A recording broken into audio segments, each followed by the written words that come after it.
Là, on est dans le centre de l'île. C'est une des parties encore qui est assez préservée, assez calme.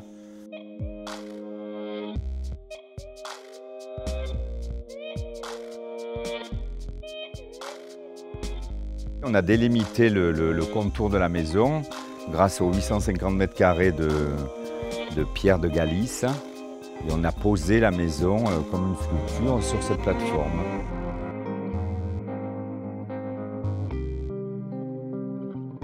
J'ai eu l'idée de créer un jardin zen. Je suis assez inspiré de l'architecture japonaise.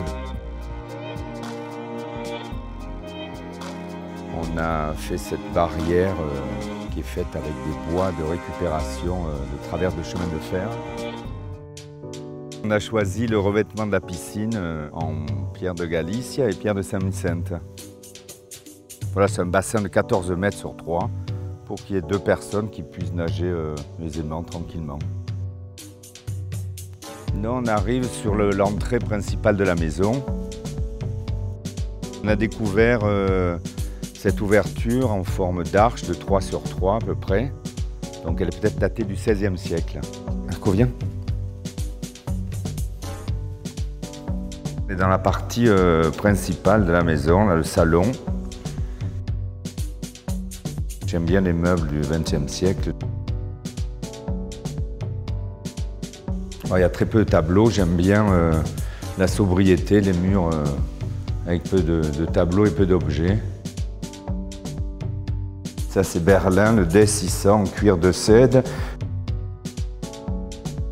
Ça aussi j'aime bien, c'est la lampe de Schottlander, un artiste qui a travaillé avec Calder dans les années 50.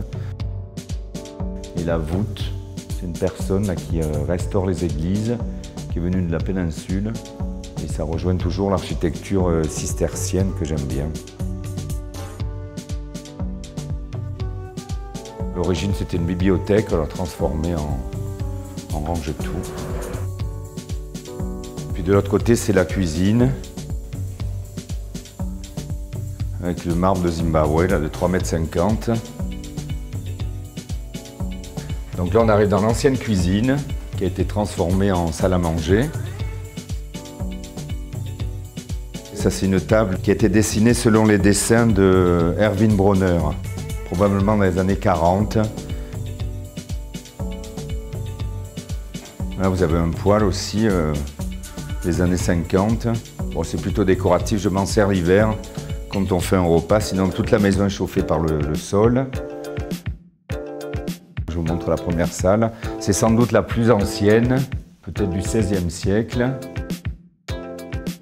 Et tous les bois, ce sont des sabines. Et au milieu, ce qu'on appelle les tagelles, c'est du bois d'olivier. Donc on a tout dépecé, on a tout nettoyé.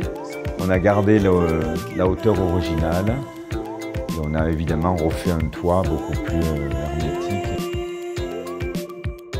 J'ai voulu mettre ce paravent là, constitué de 3 morceaux d'écorce. L'artiste, c'est Jérôme Abel-Seguin. Là, on va rentrer dans la pièce, dans la chambre principale.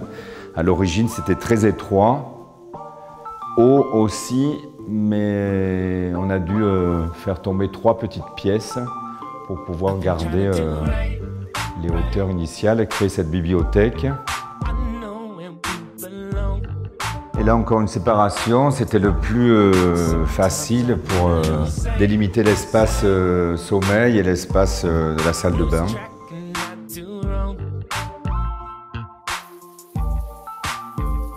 C'est des pièces qui restent assez fraîches puisqu'elles sont construites évidemment avec tous les matériaux du coin. Donc c'est de la pierre, les poutres, les sabines. Et là on a rallongé les ouvertures. Donc on a des portes de à peu près 2,50 m de hauteur. Et une perspective de 25 mètres. De la partie yoga jusqu'au salon, jusqu'au fauteuil IMSS, plus ou moins vous avez 25 mètres de long.